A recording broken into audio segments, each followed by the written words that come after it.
ہو سکتا ہے سجدہ تمہارے درد کا آخری سجدہ ہو سکتا ہے جو تمہاری رضا ہے وہی اللہ کی بھی رضا ہو سکتا ہے اس نے بار بار سننے کے لیے ہی قبولیت کا وقت بڑھایا ہو سکتا ہے اس بے بسی کی بات تمہارے لیے کن کا معجزہ ہو، کیا پتہ یہ تیری ناممکن سے ممکن تک پہنچنے کا سفر ہو۔ مایوس نہ ہونا، جن کو غم زیادہ ملتے ہیں ان کے لیے رب کی محبت بھی زیادہ ہوتی ہے۔ صبر رکھو، اللہ بڑے انعامات سے نوازے گا۔ وقت کتنا ہی مشکل ہو کٹ ہی جاتا ہے، وقت ہمیشہ ایک جیسا نہیں رہتا۔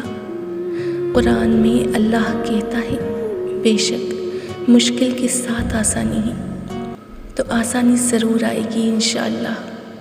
تمہاری منزل فقط ایک دعا کے فاصلے پر ہے، اور قبولیت میں یہ تیری اللہ کی تم سے بے انتہا محبت ہے کہ وہ تمہیں صحیح وقت پر بہترین سے نوازنا چاہتا ہے۔ تمہارا ایک ہی دعا بار بار مانگنا بلا وجہ نہیں ہے، یہ تمہارا رب پر یقین ہے جو مسلسل دستک دے رہا ہے۔ دیکھنا یقین کی یہی دستک قبولیت کی وجہ بنے گی۔ ہزاروں راستے، لاکھوں در، کتنے لوگ، بہت سی راہیں، مگر جب اللہ کا ساتھ نہ ہو تو باخدا کوئی ساتھ نہیں، کوئی ہاتھ نہیں، کوئی منزل نہیں اور کوئی آسرا نہیں، کیونکہ اول اور آخر سہارا تو صرف اللہ کا ہی ہے۔